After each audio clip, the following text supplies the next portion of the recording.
Fuqaro Rahmatullayev va Halima Prezident xalq qabulxonasiga davolanish uchun moddiy yordam so'rab murojaat qilgan. Prezident xalq qabulxonasidan viloyat hokimligiga kelib tushgan. Viloyat hokimligidan Yangiyo'l tuman hokimligiga yuborilgan. Yangiyo'l tuman hokimligi murojaatni qabul qilgan, ijroga kiritgan bu Meliqo'ziyeva Shohsanam degan ekan. Xotin-qizlar bo'yicha o'rinbosar yuklatilgan. Eng qizi 40 kundan keyin nima bo'lyapti? Siz deyapti, Chinoz tumanidagi Hamza mahallasi ijtimoiy xodimiga murojaat qiling deb murojaatni yozyapti. 40 o'tib ketyapti.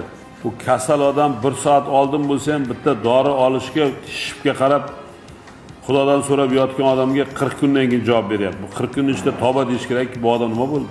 Tizimga kiritayotgan payti buni ko'rmaganmi? Boyagidagi mutaxassis o'tirgan Meliqo'ziyeva nomutaxassis, tushunmaydi. Chinozga borgandan keyin ham yotaveradi. Tamom.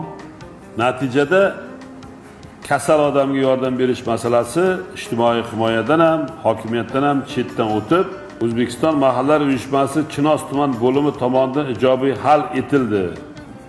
Fuqaro rozi ekanligini yozib berdi. Rozi bo'ladi, yaxshi bo'lib chopib ketdi-da, shamollaganmidi, kasal bo'lgan bir bola bu yaxshi bo'lib ketdi.